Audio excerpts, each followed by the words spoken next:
Feliz sábado a todos os nossos irmãos. Hoje nós estamos com os nossos irmãos de toda a Associação Norte Sul Rio Grandense. A gente está muito feliz de poder entrar na sua casa hoje. A gente sabe que já tem alguns que estão indo à igreja agora pela manhã, mas muitos ainda estão em distanciamento social, em isolamento, se cuidando da família. Hoje eu estou aqui com os convidados muito especiais, com um uniforme bem bonito. Luíne, você é nossa convidada especial hoje. Diz aí pra gente, que uniforme é esse? Conta para o pessoal que está lá do outro lado. Dos aventureiros. Hoje é o sábado dos aventureiros e a gente está muito feliz por estar aqui com vocês. Nós vamos homenagear esse clube que tanto faz pelas crianças da nossa igreja. Mas essa semana não foi uma semana fácil. Eu acho que foi uma das mais difíceis até agora, aqui no nosso país. Mas, no meio de tanta dificuldade, como é bom a gente ter o porto seguro dos braços de Jesus nos amparando, nos cuidando. E eu queria hoje falar de uma coisa que realmente é um bálsamo no meio desse caos que a gente está vivendo, que é o amor. Lá em 1 João 4:8, o apóstolo diz assim: aquele que não ama não conhece a Deus, porque Deus é amor. Essa semana a gente viu nas redes sociais um clipe. Você viu esse clipe, Luiz, do Grupo Vocal Livre? O nosso abraço para o Grupo Vocal Livre. Um clipe que diz: haja mais amor a começar em mim. E esse clipe está com muitas visualizações, quase 2 milhões de visualizações. E é a essência da nossa vida como cristãos. E eu acho que é por isso que ele tem comovido tanto as pessoas. Nós podemos pregar, nós podemos falar, mas se não começar na gente, qual é o sentido? E eu vou te perguntar, Luiz, e depois para a Luíne, o que significa haja mais amor a começar em mim para você? É uma pergunta difícil, né, assim, da gente responder, mas se a gente, porque abrange muitas outras coisas, né, vários aspectos da nossa vida. Mas se eu pudesse resumir, eu colocaria na essência, talvez, do que é o amor, que é o altruísmo. É eu conseguir me colocar no lugar do outro e fazer por ele, talvez, aquilo que está ao meu alcance e até aquilo que eu talvez não consiga fazer, mas eu vou me esforçar. Então, para mim, haja mais amor seria desenvolver um pouco mais o altruísmo. E você, Luíne, o que significa para você? Quantos anos você tem, Luíne? 8. 8 anos. No alto da sua sabedoria, dos seus 8 anos, o que significa para você haja mais amor a começar em mim? Tratar bem as pessoas, mesmo que elas não sejam suas amigas ou não. Opa, isso não é fácil não, hein? Olha, a Luíne falou uma coisa que às vezes para nós como cristãos é meio complicado. Geise, o que significa para você haja mais amor a começar em mim? Preta, eu sempre gostei muito de uma palavra, e especialmente nesse momento que nós estamos vivendo agora, eu acredito que haja mais amor tem tudo a ver com a palavra empatia, que é também, como o professor Luiz falou, nós nos colocarmos no lugar do outro. Olha só, quantas dicas, né? Quantas situações de haja mais amor a começar em mim. Maestro Christian, o que essa letra diz para você? O que isso tem a ver com você? É difícil, né? Muitas vezes para nós cristãos, principalmente nós que muitas vezes somos nascidos e criados dentro da igreja, às vezes termos um olhar de menos julgamento, né? Um olhar de mais aceitação, um olhar de graça, né? Sendo o amor, sendo o abraço, o sorriso, e não sendo um juiz. Isso, às vezes, é tão difícil para a gente, né? Aliás, Christian, eu me lembro de uma letra de uma música sua, que diz assim: se amar ao meu irmão, estarei amando ao Deus que muito antes me amou. É quase um haja mais amor. E você, Luan, o que significa haja mais amor? Para mim, tá basicamente nas coisas simples, de você conviver com as outras pessoas e saber, num sorriso, demonstrar que não transparecer o seu problema. Essa é a questão. A gente tem muito disso de chegar, tudo bem? O que tem de bom? E a ideia é não, num sorriso já, tu não traz nenhuma carga para outra pessoa e assim transparece o amor. Na minha concepção é isso. É isso aí. Eu queria só deixar uma frase dessa canção, Haja Mais Amor. Pedro Valença, que Deus continue abençoando muito o teu talento. Minha oração só é real transformação se começar em mim. Eu acho que, como cristãos, mesmo longe, mesmo distanciados, isolados, nós podemos a cada dia da nossa vida demonstrar mais amor, começando, quem sabe, com os da nossa própria casa. Maestro Elmer, podemos louvar nesse momento a esse Deus que é a fonte de todo amor e que nos abastece disso a cada dia? A Bíblia é, sim, a revelação máxima do amor de Deus. O carinho de Deus por nós em se revelar através da sua palavra. Quando lemos a cura que Jesus realizava nas pessoas, onde quer que elas estivessem, onde quer que clamassem pelo seu auxílio, ele demonstrava um mais puro amor. E essas histórias estão relatadas na Bíblia, no Novo Testamento. E durante todo o Velho Testamento também, existe ali a revelação de um amor, de um Deus, sempre em busca dos seus filhos. Haja mais amor. E nós queremos cantar agora a respeito desse amor grandioso de Deus revelado pela sua palavra. A inspiração que a Bíblia é para mim e para você. Vamos cantar juntos esse louvor maravilhoso que fala desse grande amor.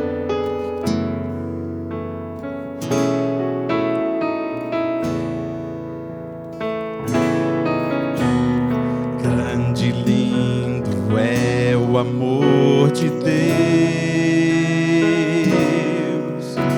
que um livro muito precioso nos deixou. Seus ensinos servem para nos lembrar que um dia lá no céu vamos morar. Temos então a Bíblia é nossa inspiração, palavra doce ao coração, é luz eterna de valor, é fonte de esperança e de amor.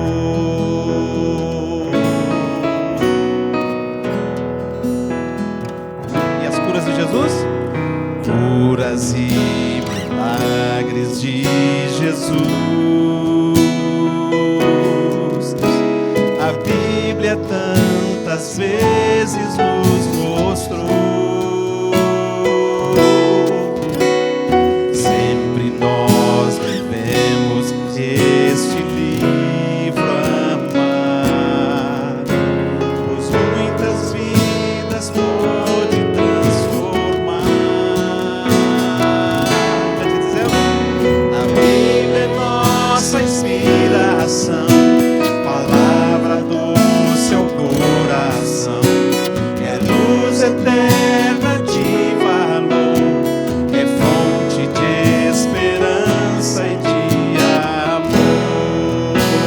Cante mais forte agora e diga: a Bíblia é nossa inspiração, palavra doce ao coração, é luz eterna de valor, é fonte de esperança e de amor.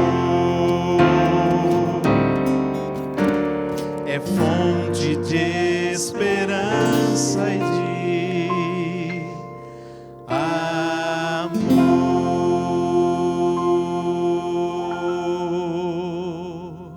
Amém. Assim como você está, vamos falar com o nosso Deus. Querido Deus, é tão bom nós estarmos na Tua presença. Nós estamos felizes hoje por isso. E nós queremos continuar na Tua presença. Venha ser conosco, abençoando o nosso culto, abençoando a nossa programação. Em nome de Jesus, amém. Então, estamos aqui neste sábado especial, celebrando o sábado do aventureiro. Luíne, deixa eu te perguntar mais uma coisa. O que você mais gosta lá no clube? Das atividades. É, Atividade de que tipo, Luíne? Correr, brincar, vocês aprendem? O que vocês aprendem lá? De brincar com meus amigos e fazer as atividades. Oh, legal. Eu sei que uma das coisas que o Clube de Aventureiros tem bastante cuidado é de ensinar os nossos pequeninos a, desde muito pequenos, dedicarem os seus talentos para o serviço do mestre. Eu sei que a Luíne, já desde bem pequenininha, tem dedicado os talentos dela a Deus. E eu queria convidar você, Luíne, agora, junto com seu papai, que também é aventureiro, você é líder, né, Luiz, desse clube, a mostrar um pouquinho desse talento que Deus te deu. Mostrar não, devolver para Ele. Pode ser agora?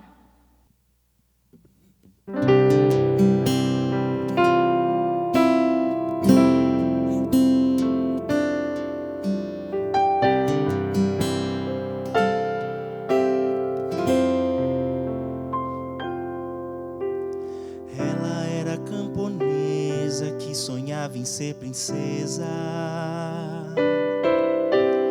e viver em um castelo alto, forte e tão belo. Mas era só uma menina com a vida tão sofrida, mas que confiava em Deus e seguia os planos seus, mas que confiava em Deus e seguia os planos seus. Sou mais que princesa, sou uma estrela. Deus me chamou para brilhar. Sou mais que princesa, sou uma estrela.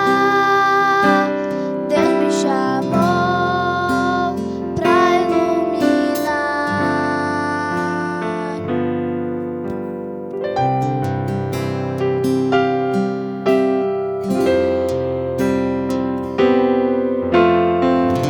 Menos percebeu, Esther tornou-se uma rainha. Deus mudou sua vida, escreveu uma história linda. Ela era corajosa, uma mulher de muita oração. Sempre confiava em Deus e seguia os planos seus. Sempre confiava em Deus e seguia os planos seus.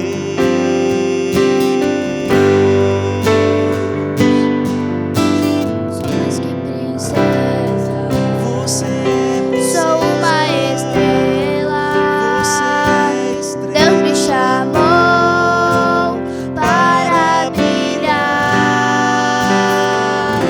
Sou mais que princesa, Você é princesa, sou uma estrela. você é estrela. Deus me chamou para iluminar. Sou mais que princesa, Você é princesa, sou uma estrela. você é estrela. Deus me chamou para brilhar. Sou mais que princesa, Você é princesa, sou uma estrela. você é estrela. Deus me chamou para iluminar, para iluminar,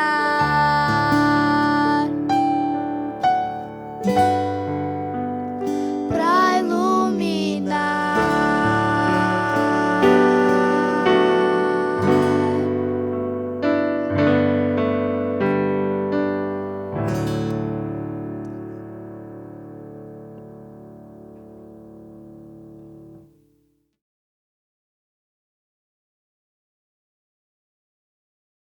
E agora nós estamos aqui mais uma vez para o estudo da Bíblia, o estudo da nossa lição da Escola Sabatina.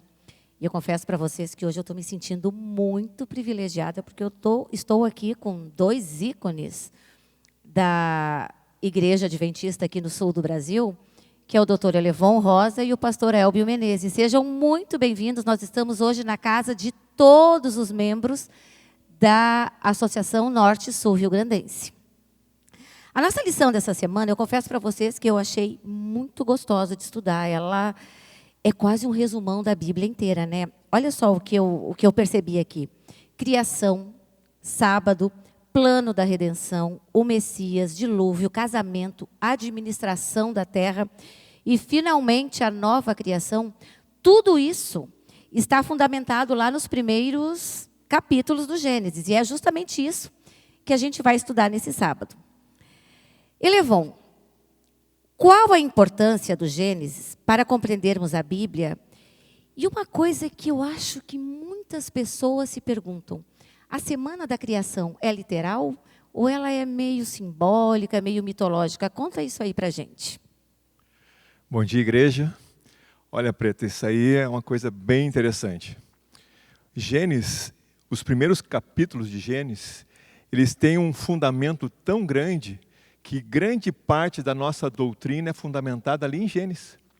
Se a gente for ver só o versículo, capítulo 1, verso 1, já dá um sermão e uma profundidade teológica tremenda. Então eu peguei alguns detalhes ali, por exemplo, ali em Gênesis a gente vê o sábado, a gente vê o dilúvio, a origem do mal, a gente vê ali a distribuição das línguas, o poder da palavra de Deus. Enfim, é um apanhado muito grande, a aliança que Deus fez, a cronologia até Abraão. Então é uma coisa fantástica a parte de Gênesis. E a importância dela é porque, assim, o que o mundo tenta fazer hoje? Dizer que Gênesis é uma fábula, é uma metáfora, é uma coisa, uma historinha para criança, tirando a propriedade da palavra de Deus. Mas a gente, estudando Gênesis, a gente vê assim, que lá, como o verso oro diz, né? E o princípio era o verbo estava com Deus e o verbo era Deus. Então, entendendo Gênesis, quem é o criador dessa terra, do universo? Hebreus capítulo 1, do 1 a 2, diz que Cristo é o criador. Ele é o criador de todas as coisas. E essa densidade teológica que existe ali em Gênesis é uma coisa fantástica. A gente começa a entender, por exemplo, que o mal originado ali, ele tem repercussões terríveis para nós hoje. Estamos vivendo isso sobre todos esses aspectos. E eu peguei assim algumas coisas importantes. O primeiro verso, por exemplo, nos diz da onde nós viemos, desse Criador maravilhoso, onde nós estamos, através da sua palavra, e também para onde nós podemos ir, e quem somos cada um de nós. E eu gostei de algumas frases assim, muito interessantes, Preta, para nós colocar sobre isso. Se nós fomos criados por Deus, nós temos que ter uma existência moral objetiva. Se nós não fomos criados por Deus, nós não temos essa moral do que é certo, do que é errado, do que é bom, do que é mal. A gente não tem isso aí. Então, e se Deus nos criou, Ele tem um propósito para cada um de nós aqui na Terra. Não é simplesmente ao acaso a coisa está ali. E o Gênesis, ele não é nenhuma metáfora, que nós falamos, não é nenhuma poesia, porque ele é um relatório que mostra o que Deus fez. E esse relatório escrito por Moisés é algo fascinante, fantástico. E daí você pergunta assim, aquela semana era literal ou era simbólica? O hebraico diz que a palavra usada ali é yom, né? Quer dizer 24 horas. É a palavra-chave ali. E ela se repete ali. A ciência tenta dizer que aquilo seria 1000 anos ou uma era. Por que isso? Porque quando ela fala isso, ela dá um golpe nos mandamentos de Deus. Ela derruba o sábado. Se nós entendermos que isso seria uma era, derruba o sábado. Então, quando ele diz tarde de manhã, é um dia. Agora, para nós pensarmos, por exemplo, no terceiro dia, Deus criou o quê? A erva que produz semente e as árvores que produzem frutos. E o sol? O sol foi no outro dia, no quarto dia. Como é que, se fosse 1000 anos, como é que iam viver essas ervas e essas árvores? Não tinha como. E outra, existem árvores e algumas plantas que elas precisam da polinização. Precisam de abelhas, insetos. As abelhas foram criadas no 5º dia, haja enxames. Então, como é que é isso? E o que eu mais gostei é o que Ellen White falou. Ela diz assim: fui então levada de volta à criação e me foi mostrada que a primeira semana em que Deus executou a obra da criação em 6 dias e descansou no 7º dia, era como qualquer semana que nós temos hoje. E olha que interessante, gente, essas semanas, elas são basicamente a base para nós hoje. As mesmas semanas do Éden são as mesmas nossas hoje. Então não fica nenhuma dúvida, né? Nós estamos falando de uma semana literal de 7 dias, né? De 24 horas, né? Cada dia. Cada dia de 24 horas. Pastor Elbio, no meio disso tudo, daquela perfeição da criação, houve um acidente de percurso, a queda do homem. Isso teria anulado o plano de Deus? Aos olhos humanos, parece que deu tudo errado, né? Porque todo sonho, todo projeto de Deus agora, de uma hora para outra, parece que foi por terra. Mas quando você olha para a cruz, você vê que o projeto foi totalmente restaurado. E eu me encanto em olhar Romanos, o capítulo 5, ele apresenta a grandeza do pecado. Há uma frase que é dito que o pecado ele foi tão violento, foi tão forte, ele tentou destruir de todas as formas o projeto de Deus, como se poluísse a fonte de um rio. Poluindo a fonte do rio, está poluído todo o rio. Mas o que aconteceu, o que Deus fez, Romanos, no capítulo 5, os versos 16, 17, aliás o 12, diz assim: portanto, da mesma forma como o pecado entrou no mundo por um homem, e pelo pecado a morte, assim também a morte veio a todos os homens, portanto todos pecaram. Então, quando nós olhamos para o que aconteceu no Éden, nós nos desesperamos, porque o pecado poluiu tudo. Há uma outra frase que diz que o pecado, ele, além de poluir, ele infectou e afetou todos os seres humanos. Então está tudo perdido, porque aqui temos um médico, e quando o corpo ele é tomado pela infecção, qual a conclusão? Óbito, vai morrer. Oi? Isto, essa é a palavra difícil aí. Agora, veja o que Cristo fez. No verso 18 diz: consequentemente, assim como por uma só transgressão resultou a condenação de todos os homens, assim também um só ato de justiça resultou na justificação que traz vida a todos os homens. Então, aparentemente, parece que frustrou, mas não. O ato de Cristo trouxe vida. E termino deixando uma frase com 2 aspectos. Um ato de Adão determinou como seria a natureza do mundo. Um ato dele. Um ato de Cristo, um único ato de Cristo, determinou como seria a eternidade. Glória a Deus por isso. Como é bom a gente ter essa esperança, essa certeza, essa segurança. Elevon, o sábado, ele foi importante na semana da criação. Ele é vamos dizer assim, a obra-prima. E hoje, o sábado continua tendo valor para nós? Há quem relativize o sábado hoje, né? E aí? Interessante que o sábado, feito na criação, lá no Sinai, o próprio Deus botou, né? Em 6 dias farás a tua obra, mas o 7º, ele descansou, abençoou e santificou.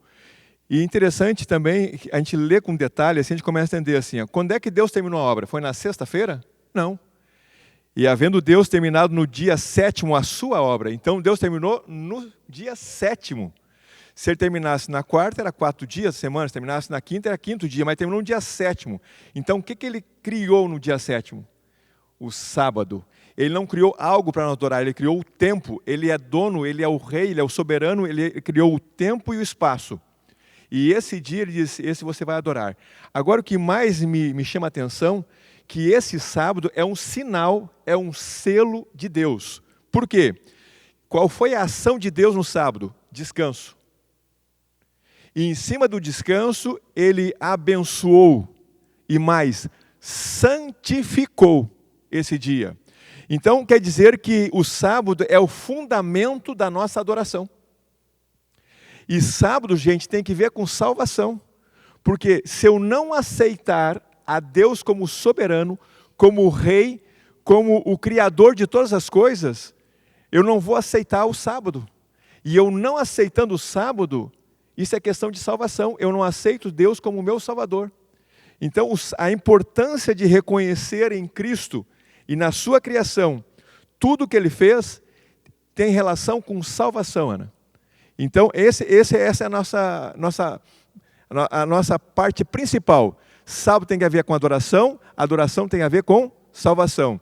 E por isso que o mundo tenta tirar os 7 dias, tenta tirar o sábado, porque ele quebra isso aí. E nós temos que adorar a Deus. E o fato de nós reservarmos um tempo da semana, quer dizer, nós estamos adorando esse Deus maravilhoso, e isso quer dizer salvação, se assim Deus o quiser. Com certeza, e que tempo abençoado esse, né? Pastor Elbio, eu encerro fazendo uma última pergunta. Outra coisa que é extremamente relativizada hoje é o casamento. Pastor, o casamento teria dado errado? Se formos pela estatística, sim. Eu fui à internet descobrir como é que está o casamento dentro da estatística e descobri uma coisa interessante. A média de durabilidade de um casamento no Brasil é 14 anos. 1 a cada 3 casamentos termina em divórcio. E o número de divórcios de 2006, que era de 80 mil, passou para o ano passado para 140 mil. Então, se olharmos pela visão da estatística, deu errado. Mas por que não deu errado? Porque temos pessoas que querem manter o casamento no padrão do Gênesis. E se nós mantermos o casamento no padrão de Gênesis, não dá errado. E no padrão de Gênesis é um homem e uma mulher. Gênesis 1:27. Macho e fêmea, homem e mulher. Esse é o padrão. Homem com homem pode até dizer que é, mas não é. É fora do padrão. Ah, mas está bonitinho, mas não é o padrão. O padrão é homem e mulher. Mas por que tantos problemas no casamento? Rapidinho, vou dar 2. E por economia de tempo não vou ler o texto, mas vou citar. Gênesis 2:24. Ali diz que tem que deixar pai e mãe. Ali está o problema emocional. Grandes dificuldades que há no casamento são problemas emocionais que não foram resolvidos nem na infância, nem na juventude. São pessoas que não conseguiram ter maturidade emocional, vão para o casamento e vai dar errado.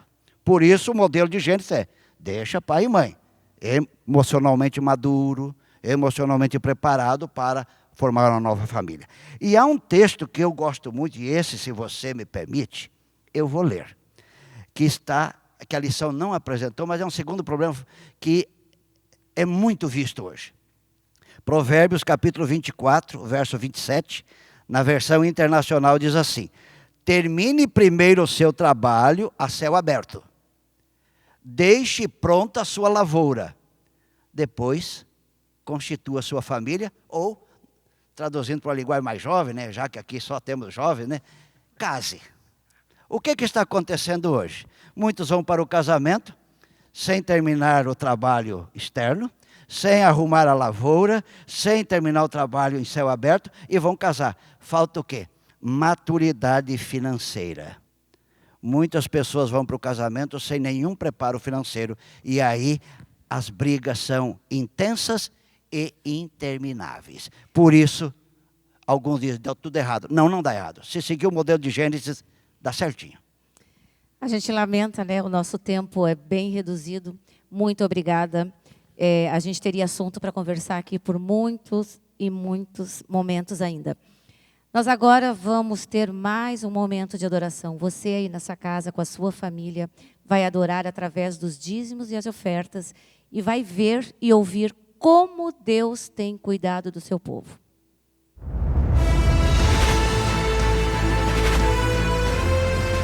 Provai e vede. História de hoje: desenvolvimento dos dons. Lucas é uma criança muito feliz. Ele gosta de brincar no parquinho, jogar bola com seu pai e, se deixar, fica o dia inteiro na piscina. Nascida em um lar adventista, a igreja sempre fez parte de sua vida. É ali que seu potencial para participar de atividades espirituais se destaca. Sempre atento às programações, ele é motivo de grande satisfação para seus pais. Lucas, porém, apresentava um problema. Tinha dificuldades na leitura e não conseguia acompanhar o ritmo da sua turma na escola. Mesmo assim, todos os dias, ele abria a Bíblia na esperança de ler as palavras. Um dia, ao participar do pequeno grupo em sua casa, algo surpreendente aconteceu com Lucas. Tem como eu ler um texto da Bíblia? Sim, Lucas. Está baseado aqui no livro de Apocalipse, capítulo 1, versículo 8 e versículo 5 a 6, que diz: Eu sou o Alfa e Ômega, diz o Senhor Deus, aquele que é, que era e que há de vir. E da parte de Jesus Cristo, a fiel testemunha, o primogênito dos mortos e o soberano dos reis da terra, aquele que nos ama e pelo seu sangue nos libertou dos nossos pecados e nos constituiu reino, sacerdotes para o seu Deus e Pai. A Ele a glória e o domínio pelos séculos dos séculos. Amém. Ô Lucas, eu fiquei sem entender hoje no pequeno grupo. Você pediu para ler um texto bíblico da Bíblia, mas você não sabe ler. Como foi isso? Lucas disse para sua mãe que Jesus estava ajudando-o com a leitura e a compreensão dos versos bíblicos. A partir daí, a sua vida mudou progressivamente. Na escola, ele está colocado entre os alunos mais estudiosos. Os professores estão sempre atentos às suas perguntas e dedicam muita atenção a ele. E não faltam amigos para compartilhar os bons momentos da hora do recreio. Lucas sempre foi uma criança muito temente a Deus. Seu principal passatempo é ouvir músicas cristãs, cantar hinos de louvor e estudar as Sagradas Escrituras. Lucas é uma criança que não apenas lê a Bíblia, ele estuda as histórias, parábolas e profecias com dedicação. Produz seus próprios slides para ilustrar os pequenos sermões que ele mesmo cria. Por causa disso, ele tem sido chamado para pregar em muitas igrejas. Que é um assunto de muita alegria, é a maior esperança que nós temos, e que é um assunto que também é um assunto de muita atenção e de muita preparação. E é o assunto da volta de Jesus. E quem crê que ele vai voltar, diga amém. Amém. Antes, porém, de nós abrirmos a agenda não para de crescer. E isso só fortalece seu desejo de ser um evangelista num futuro muito próximo. Porque, meu querido amigo, a nossa vida tem que ter teoria e prática para nós mostrarmos que Jesus é o Redentor. Ele morreu, ressuscitou e ele vai voltar aqui para essa terra.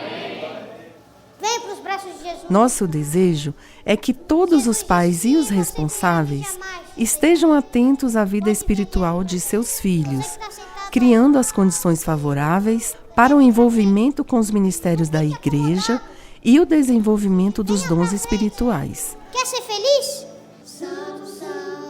Nossas crianças e juvenis de hoje serão os mensageiros da verdade num futuro desafiador. Provai e vede. E agora eu os convido para esse momento especial de adoração, através dos dízimos e das ofertas. Que Deus os abençoe.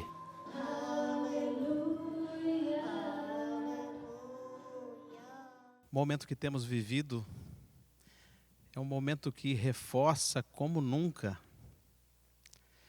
que Jesus está muito perto de voltar. E a pergunta que precisa estar na nossa mente e precisamos gastar tempo em refletir nessa pergunta é: estamos nós aguardando esse Jesus que anunciou no passado e anuncia hoje que ele está voltando? Que sinal você e eu estamos aguardando ainda para entendermos que estamos no tempo do fim? Desejamos sim ver Jesus face a face, vê-lo em glória retornando com seus anjos. Eu quero convidar você agora e a sua família, onde você estiver, em todos os lugares em que estejamos entrando na sua casa através desse culto pela web. Nós queremos convidá-lo agora a refletirmos juntos e a cantarmos. Senhor, face a face eu quero vê-lo em breve. Face a face lá na glória. Hei de ver, meu bom Jesus. 444 do nosso cenário. Cantemos juntos? Quanto almejo ver a Cristo, ver-lhe o rosto, que prazer. Quando enfim no lar eterno poderei pra sempre o ver. Cantemos então. Face a face eu hei de vê-lo, quando ver em glória e luz. Face a face lá na glória, hei de ver meu bom Jesus. Muito ao longe já o avisto, vejo como por um véu. Mas desejo em breve vê-lo, face a face lá no céu. Face a face eu hei de vê-lo, quando vier em glória e luz. Face a face lá na glória, hei de ver meu bom Jesus. Cante. Oh, que encanto estar com Cristo, onde já não há mais dor,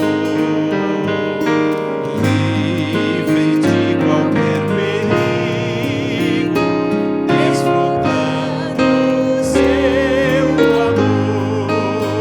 Cantemos então. Face a face eu hei de vê-lo, quando vier em glória e luz. Face a face lá na glória, hei de ver meu bom Jesus. Cante forte. Face a face, que alegria há de ser viver assim, vendo o rosto tão querido de quem morto foi por mim. Cantemos com alegria então, sonhando. Face a face eu hei de vê-lo, quando vier em glória e luz. Face a face lá na glória, hei de ver meu bom Jesus.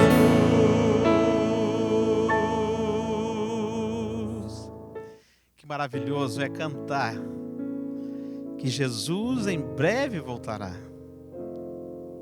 Talvez aí, ainda no aconchego do seu lar, você assiste esse culto nesse momento.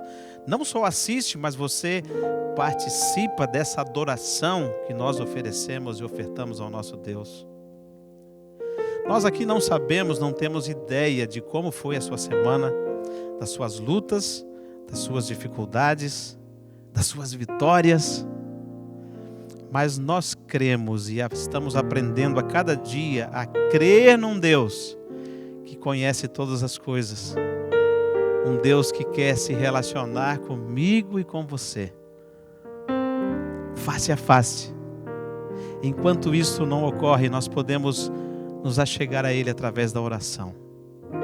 Nós queremos convidá-lo agora nesse momento. Nós vamos cantar um hino e logo após nós teremos a oportunidade juntos de colocar-nos diante do Rei do Universo, com as nossas lutas, preocupações, incertezas e a segurança também.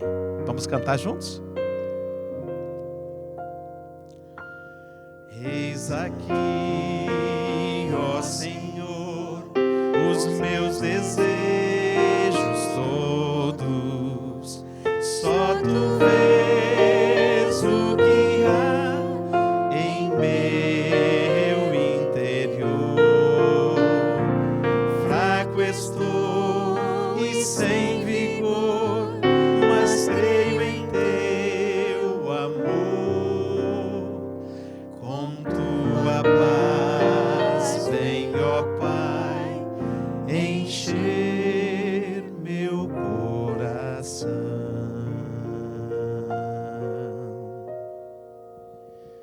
Abraão, ele recebeu o chamado de Deus. E cumprindo esse chamado, ele foi para uma terra desconhecida. E no momento em que Abraão ele chegou diante dessa terra, ele olhou para os montes. E a palavra, o Espírito de Profecia declara que ele tremeu. Porque ele olhou para os montes, e lá em cima dos montes, os cananeus estavam com seus altares, sacrificando os seus filhos aos deuses pagãos. Por isso, nesta manhã, quando eu leio o Salmo 121 e o versículo 1 e 2, o texto diz assim: eleva os olhos para os montes, de onde me virá o socorro? O meu socorro vem do Senhor, que fez o céu e a terra. Quando Abraão olhou para o monte, ele viu pessoas adorando aos vários deuses, mas a confiança de Abraão não era no Deus que estava no monte, mas nesse Deus verdadeiro, nesse Deus que nos protege, nos guarda e nos ampara. E eu convido você nesse momento a se ajoelhar para buscarmos a Deus através de uma palavra de oração.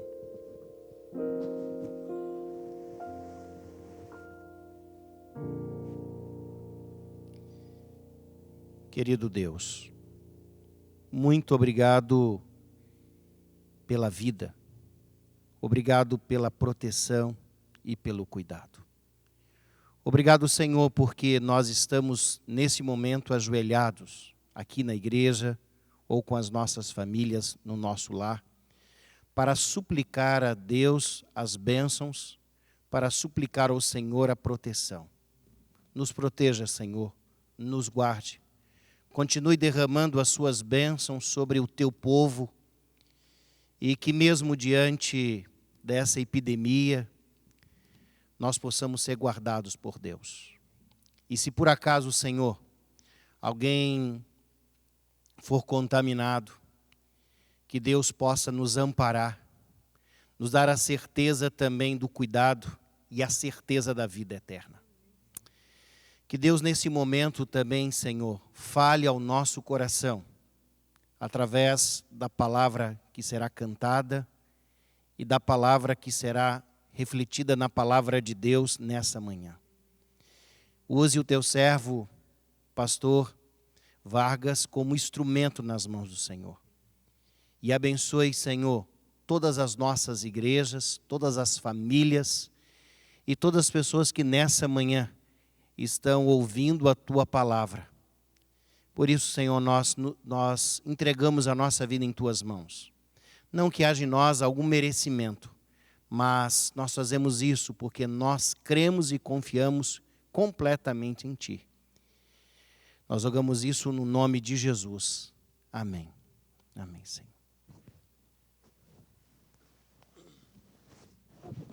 A igreja tem clamado como nunca pela vinda em sua plenitude do Espírito Santo.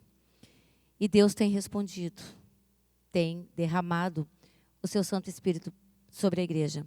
Luiz, eu queria que você nesse momento falasse para todos que estão lá do outro lado nos ouvindo, o que vai acontecer conosco, com a nossa igreja, quando isso for amplamente derramado sobre nós, quando o Espírito Santo vier em sua plenitude.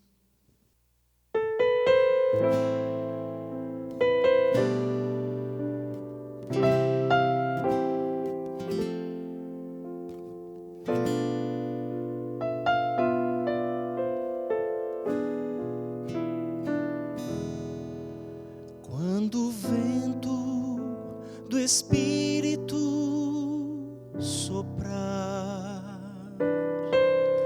Uma chama viva vai aparecer.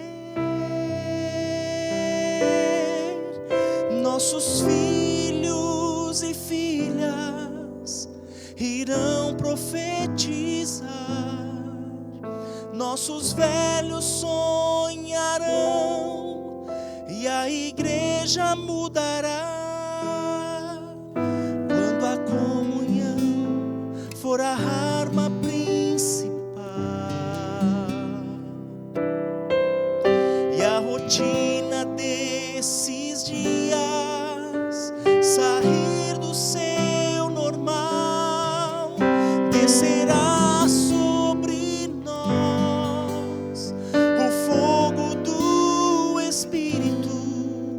Viveremos o Evangelho e Jesus Cristo vai voltar. Por que será que ainda não aconteceu?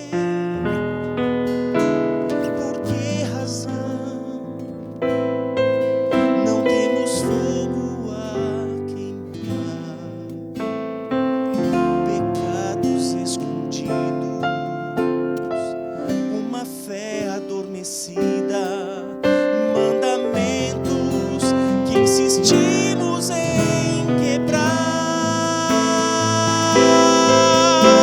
Por que será? Por que razão? Temos tudo nas mãos, mas não há fogo no altar.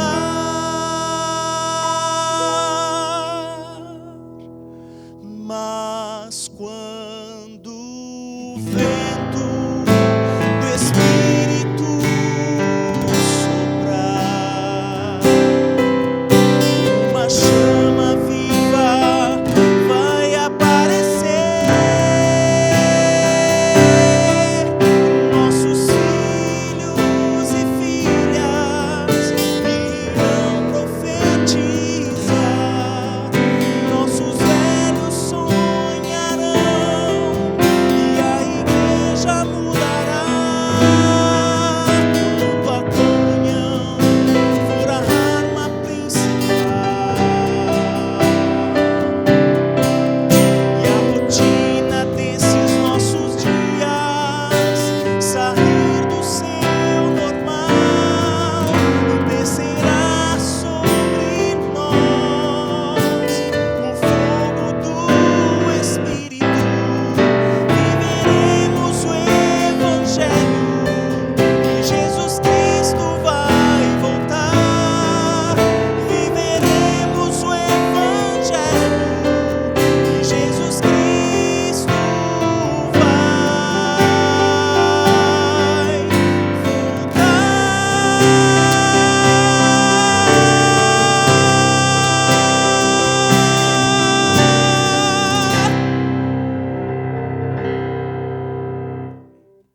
Esse é um sábado mais do que especial. Afinal de contas, estamos transmitindo esse programa para todo o campo da Associação Norte-Sul Rio Grandense.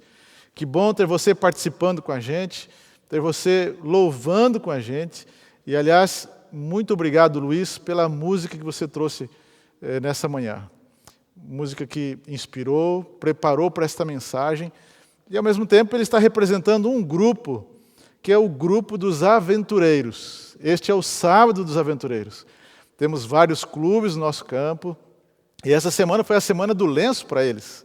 E foi bonito de ver eles postando na internet, no Instagram, no Facebook, as fotos, os componentes dos clubes, falando da saudade do retorno das atividades.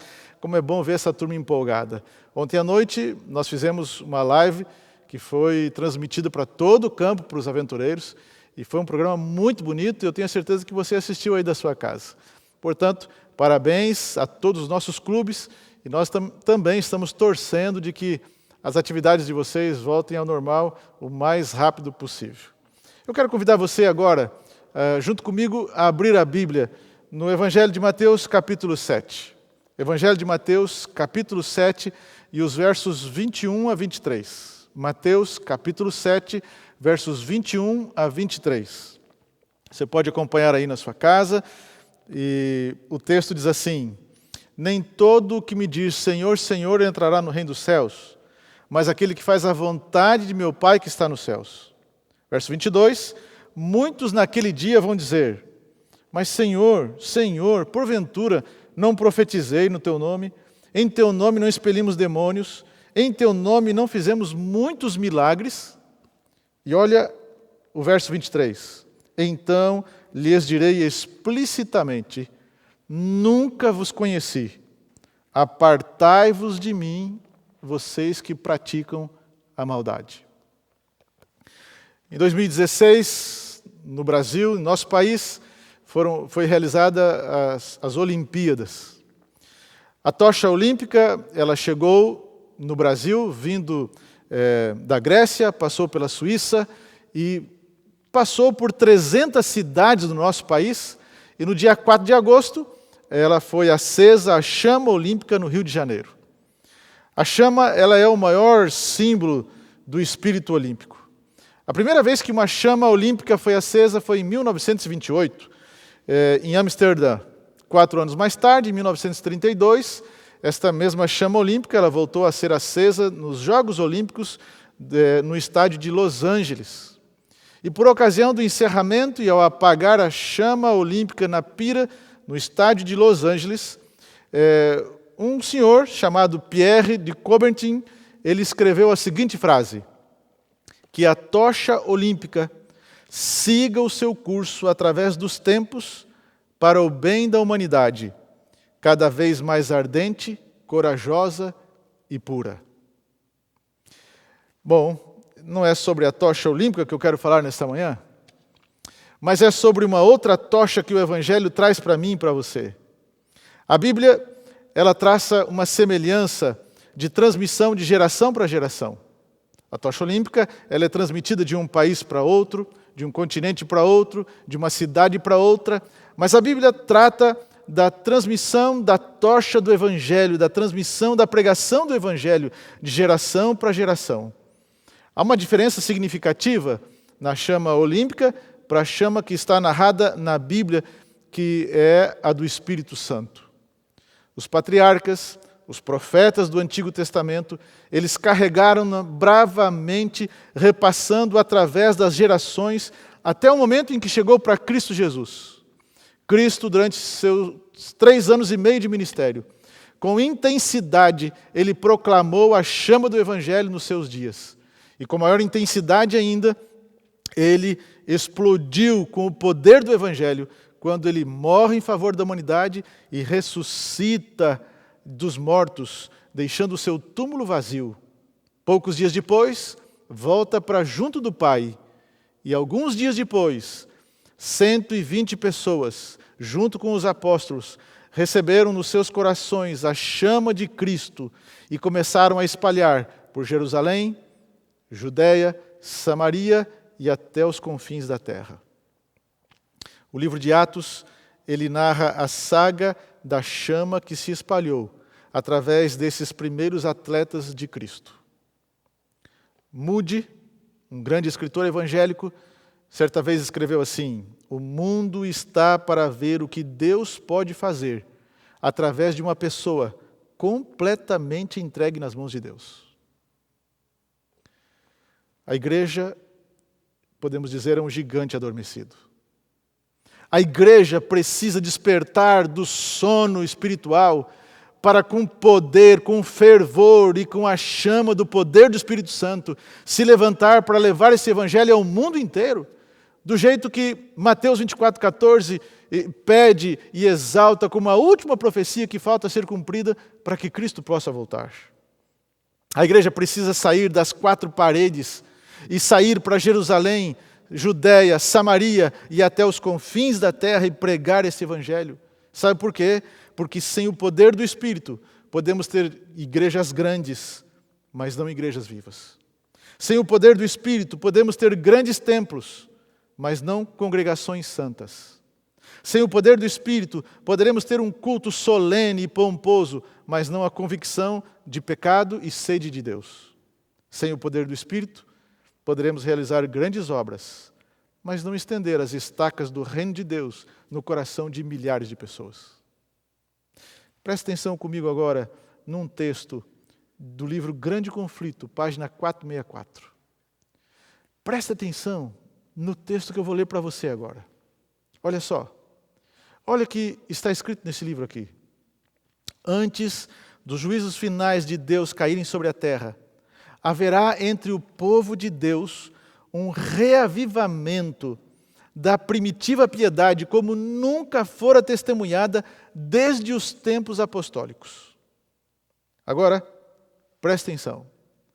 O inimigo de Deus, ele deseja atrapalhar essa obra e ele vai se esforçar para impedir que esta obra aconteça, introduzindo um movimento chamado de contrafação. E nas igrejas que ele puder colocar o seu poder sedutor, ele vai fazer parecer que a bênção de Deus foi derramada, multidões vão exultar pensando que Deus está atuando milagrosamente, quando a obra é de um outro espírito. E sob o disfarce religioso, Satanás vai procurar estender a sua influência sobre o mundo cristão. Olha só, Deus, ele não aceita imitações. A contrafação, ela pode enganar, sabe por quê? Porque ela é parecida, ela é idêntica ao original. Deixa eu ilustrar para você. Você nunca vai ver uma falsificação de uma nota de R$11. Por que você não vai ver? Porque ela não existe. Não existem notas de R$11. Ninguém é tão tolo para falsificar uma nota dessa. Afinal de contas, ela não existe. Portanto, a contrafação que Satanás vai fazer é a falsificação da imitação de algo original, de algo que existe. Nos últimos dias, a preocupação do inimigo de Deus não é com os incrédulos, porque estes já são dele. Mas a preocupação e o foco do inimigo de Deus é com os cristãos, é com você, é comigo, é comigo. Sabe por quê? Porque ele vai enganar milhões de pessoas. De que forma? Com curas, com milagres, com línguas, para enganar as pessoas. Agora, pensa comigo. Deus está planejando enviar um poderoso e grande reavivamento para a igreja no tempo do fim. O Espírito Santo será derramado poderosamente.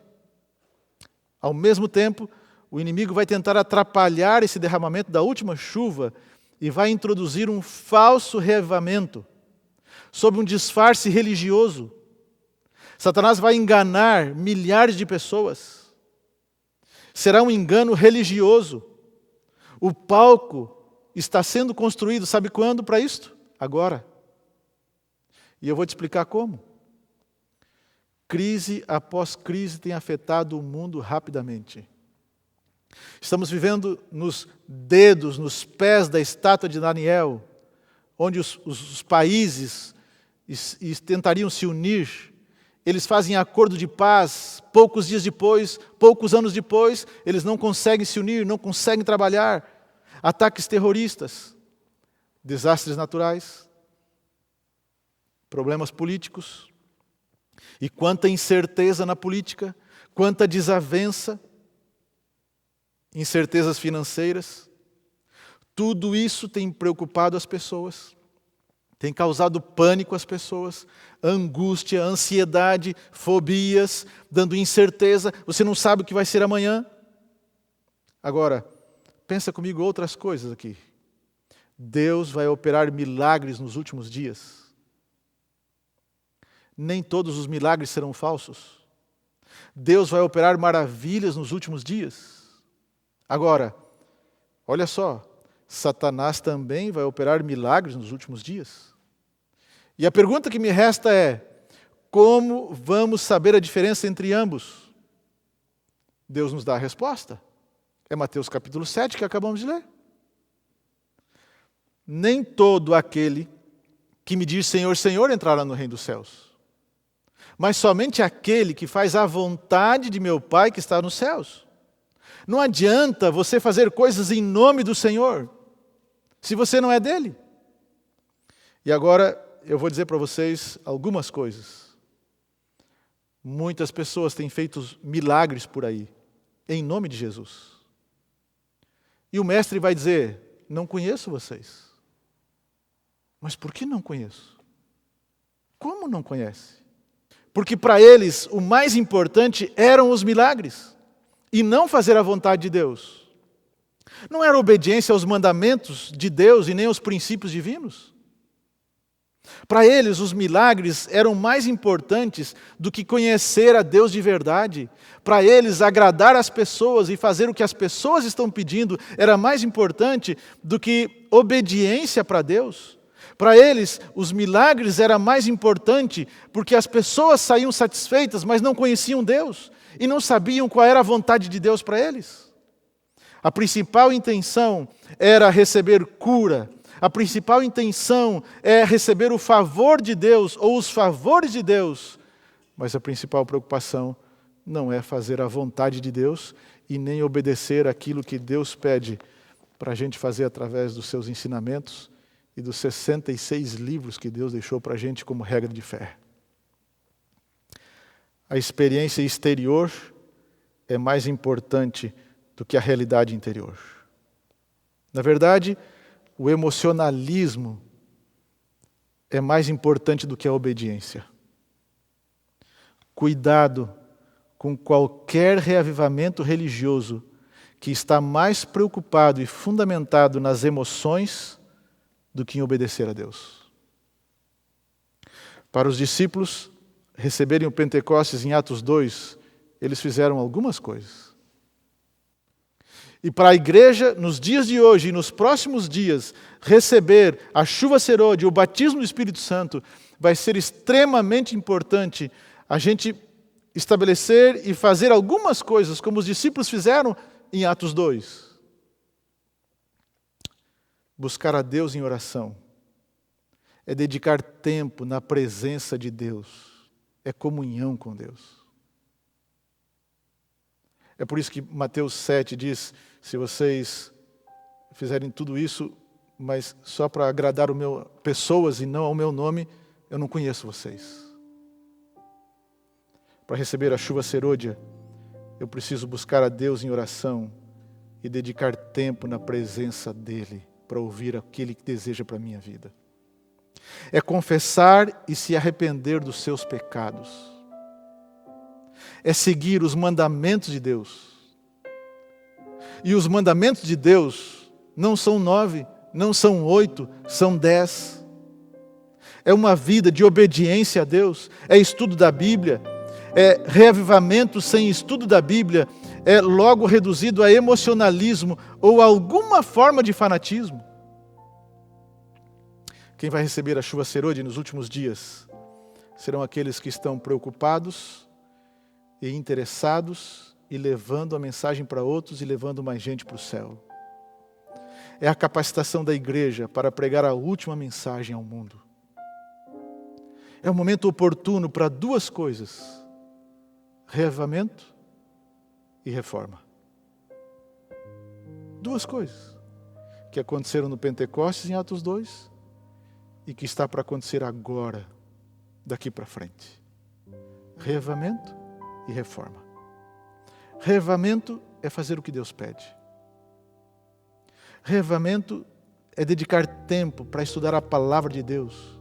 Reavivamento é acorda espiritualmente, acorda para as coisas que estão acontecendo. E reforma é a reforma de hábitos de vida. É uma reforma de saúde, é a reforma de hábitos alimentares, é o exercício físico, é a luz solar, é um sono adequado todas as noites. São os 8 remédios naturais que Deus deu para mim e para você. Sabe, nas cenas finais da história desta terra, Deus vai usar líderes, Deus vai usar pastores e Deus vai usar membros da igreja no movimento final para que a mensagem alcance o mundo inteiro. Uma igreja reavivada, uma igreja empolgada, uma igreja que vai acordar. Sabe por quê? Porque ela dedicou tempo na presença de Deus, em oração, suplicando, pedindo: Senhor, o que Tu queres de mim? O céu, os anjos, Deus o Pai, Cristo Jesus, eles estão à espera de homens e mulheres por cujo intermédio eles possam revelar o poder do cristianismo. Deixa eu te falar uma coisa. Quando você suplicar e quando você receber o poder do Espírito Santo, tua casa será diferente. Milagres e maravilhas vão acontecer no meio desta igreja. Sua família será diferente, seus filhos serão diferentes, porque todos estão buscando a mesma coisa, todos estão suplicando o mesmo poder. Eu quero terminar falando para o seu coração agora, para você, aí na sua casa.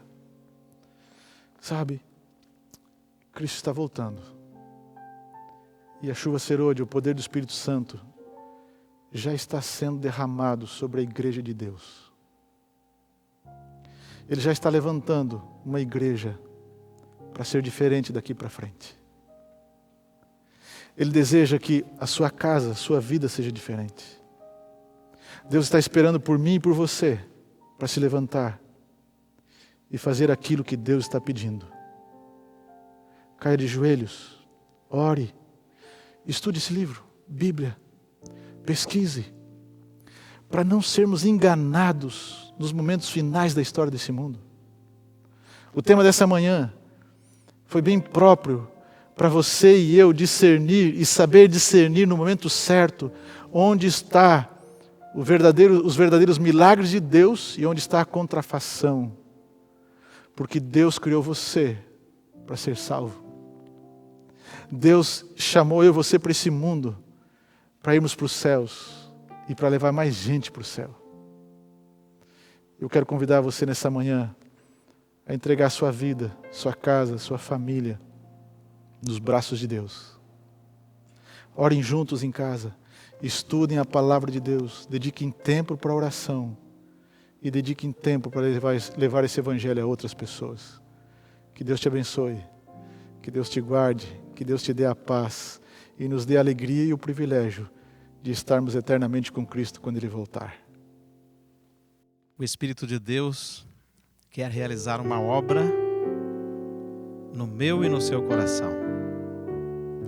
Após termos ouvido essa mensagem impactante, muito própria para esse momento, nós queremos aqui convidar você mais uma vez, em resposta à mensagem da palavra de Deus que você ouviu, você e a sua família, a cantarmos juntos, dizendo a Deus da nossa decisão de aceitar a transformação que deverá ser feita pelo Espírito Santo no nosso coração. O nosso inário 155. Cantemos juntos?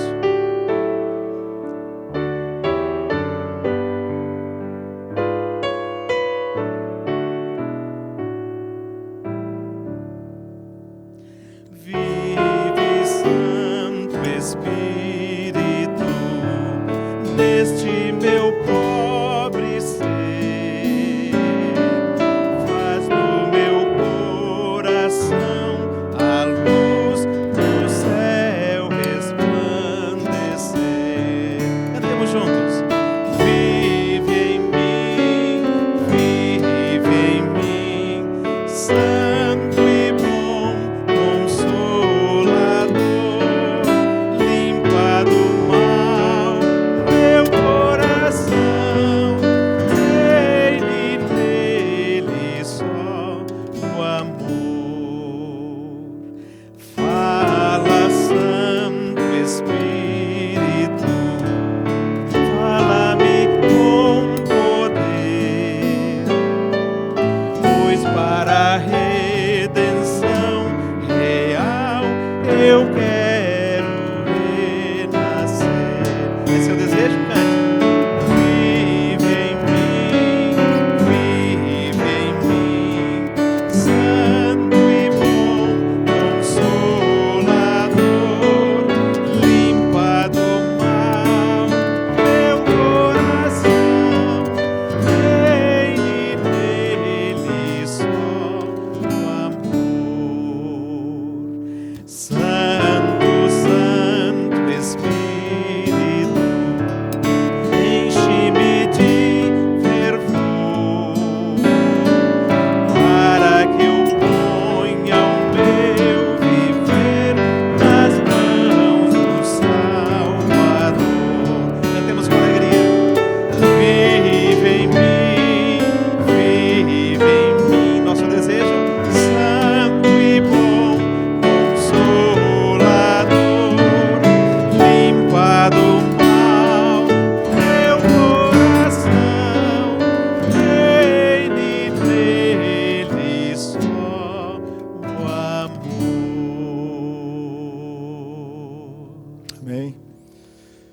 bênção poder sentir a presença de Deus nesse momento. Que bênção é poder abrir a Bíblia, é estudar a sua palavra e a gente saber para onde estamos indo e saber o que vai acontecer daqui para frente para não sermos enganados, mas estarmos nos preparando de verdade para a breve volta de Jesus. Feche seus olhos e nós vamos orar. Pai amado, obrigado, Senhor, por ouvir a Tua voz neste momento.